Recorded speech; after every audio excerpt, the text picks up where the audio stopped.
आज हम मोबाइल और घड़ी पर एक नजर डालते ही समय जान जाते हैं, लेकिन क्या आपने कभी सोचा है कि जब घड़ियां नहीं थी तब इंसान वक्त का पता कैसे लगाते थे। न मिनट थे, न सेकंड थी, न अलार्म थी, फिर भी खेती, पूजा पाठ, यात्रा, इसके साथ ही राजकाज, सब कुछ समय पर होता था। सवाल ये है कि आखिर इंसान को समय का एहसास कैसे हुआ और उसे कैसे मापता था। घड़ी का आविष्कार भले ही 15वीं शताब्दी के आसपास हुआ, लेकिन इंसान हजारों साल पहले से ही समय को समझ चुका था। दिन और रात का फर्क, सूरज का उगना और डूबना, मौसम का बदलना, ये तमाम चीजें लोगों को ये बताती थी कि अब समय बदल चुका है। इसके साथ ही लोग इससे ये भी पता लगाते थे कि किस तरीके से कब समय सुबह का है और कब रात का है।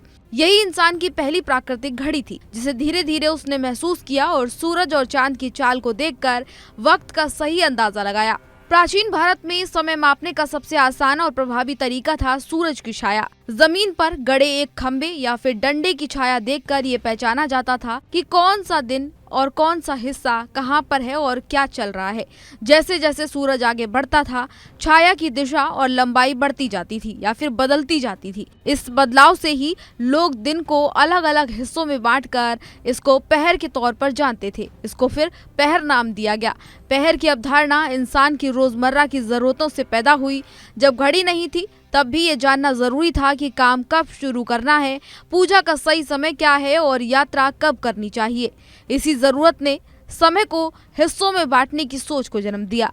एक पूरे दिन और रात को मिलाकर कुल 8 पहर माने जाते थे। 4 पहर दिन में और 4 पहर रात के। एक पहर लगभग 3 घंटे का होता था। सूरज निकलने के बाद पहला पहर, फिर दूसरा पहर और तीसरा पहर और उसके बाद चौथा पहर आता था। सूरज ढलने के बाद रात के 4 पहर माने जाते थे।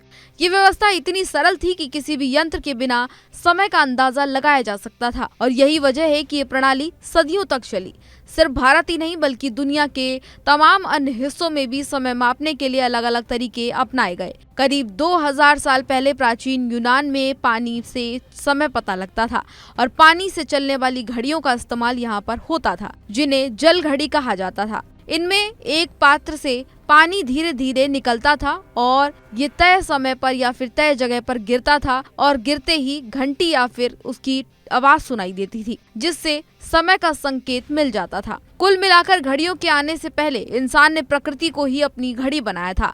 सूरज, चांद, छाया और पानी, इन्हीं के सहारे इंसान ने समय की गणना की और आज भले ही तकनीक रूप से इंसान काफी आगे निकल गया, लेकिन पुराना तरीका भी काफी इम्पोर्टेंट था और काफी महत्वपूर्ण था।